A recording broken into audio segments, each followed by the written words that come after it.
What's going on, y'all? So something that I battle with daily is one day I'll look at my Model Y Juniper and I'll be like, this is the best looking car I've ever had. And then there's other days where I'll look at it and I'm like, but there is something missing and I do not know what it is. I think the fact that I'm used to cars that are a little bit more aggressive and sportier, and I just don't feel like I'm really getting that from the design of the front of this car. So what I've done is I've gone ahead and picked up a lip spoiler from EVBASE, and we're gonna install that to the very bottom of my car today.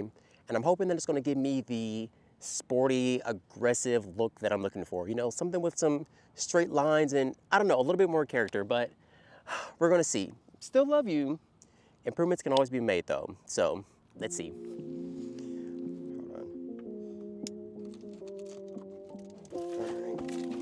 This is what we got.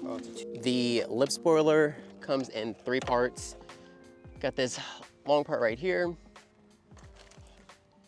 Second piece, which is the exact same or the opposite of this piece. And then we have a bunch of different screws in this little bag. 4 different packs of double-sided tape. There were 2 packages of alcohol wipes, but I had to run to the store because I forgot that I didn't have a screwdriver to do this tutorial, and I lost it in the transition. So I don't know if they fell on the ground and the wind blew them away, but I can't find it. So that should be in your pack if you do decide to pick this up, but I'm gonna have to get creative on figuring out how to get some of the oils from underneath my car. Thankfully, I just washed my car yesterday, so the adhesion process shouldn't be too difficult or too much of a difference without those alcohol wipes. So just a little disclaimer.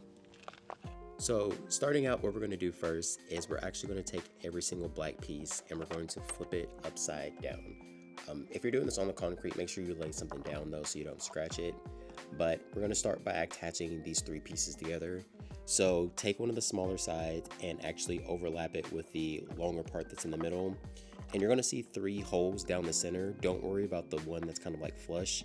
But with the 2 holes that look like they're protruding out towards you, you're going to take a screw and you're going to screw those 2 parts together. You want to make sure that you're not being too forceful. You don't want to over tighten these because you don't want to strip out the holes. But once you've done one side, you repeat the same thing on the other side, just lining them up, put the screws in them, and then tightening them down just to where the 2 pieces won't come apart from each other. After you've gotten everything installed, you're going to flip the entire assembly right side up, and you're going to take a damp cloth and you're going to wipe off the entire top flat portion, just making sure that you get all of that dirt off of there. And then once you're done wiping it off, if you have your sanitizing wipes, you'll then follow it up with that. But since I don't have those, I'm going to use some hand sanitizer because I'm an innovator.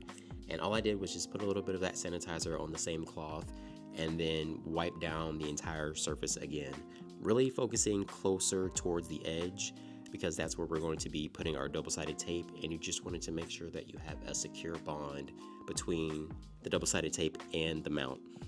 You also want to go ahead and wipe off the under part of your car too that this mount is going to be touching. It did take off a lot of dirt, so that sanitizer, it did its job. Next, I'm applying the double-sided tape, which is pretty self-explanatory, but all I'm doing is I'm making sure that I'm putting it as close to the edge as possible, just because when I go to install it, I want to make sure that I have a really close, tight seal so nothing can get in between the car and the actual lip spoiler. And you want to make sure that you just avoid getting anything on these little holes that you see. We're going to use those for our next step, so just don't cover those up. And just make sure that you're really pushing the tape into the lip spoiler so it doesn't come off or anything like that. And they actually do give you a whole lot of tape. So if you mess up, you should be perfectly fine.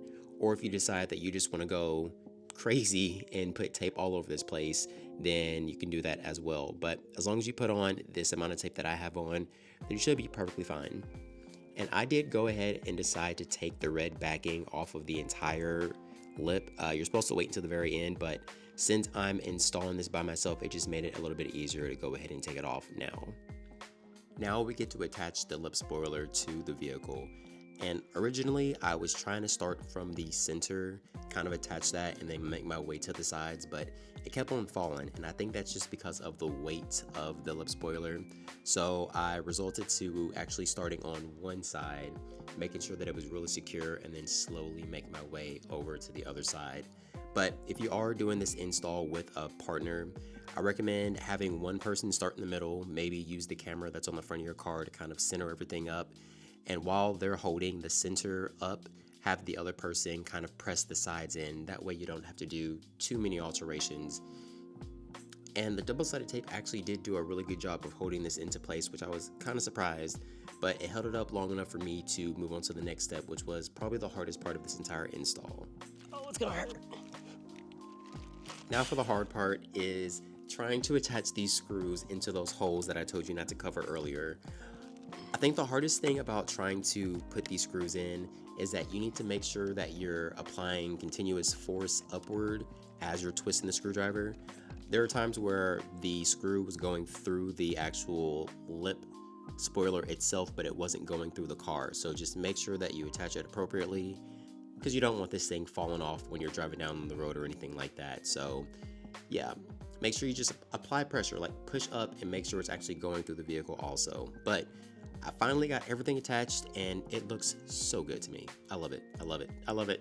I will say, when it comes to installing this is definitely a two-person job.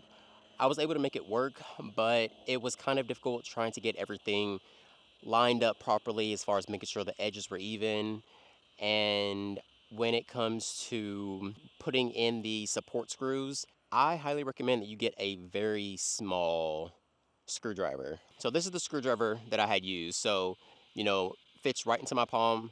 But this made it a lot easier because whenever you're trying to screw the screw into the car, you need to have some leverage to push up and turn.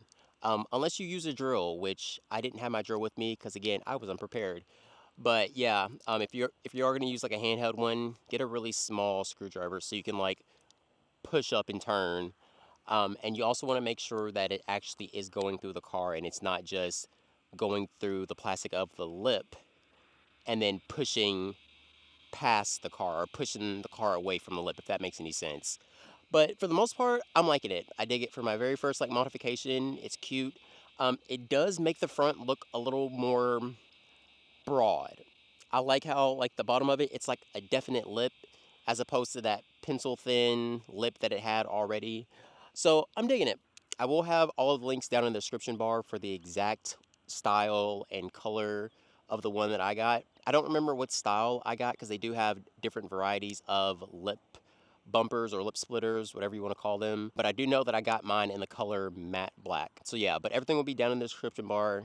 And then here's a little discount code to help you save some money on your order, so use that to your full advantage. I think that's it. Hopefully this was informative or entertaining to y'all, and if it was, let me know. And I'll just talk to y'all later. Bye.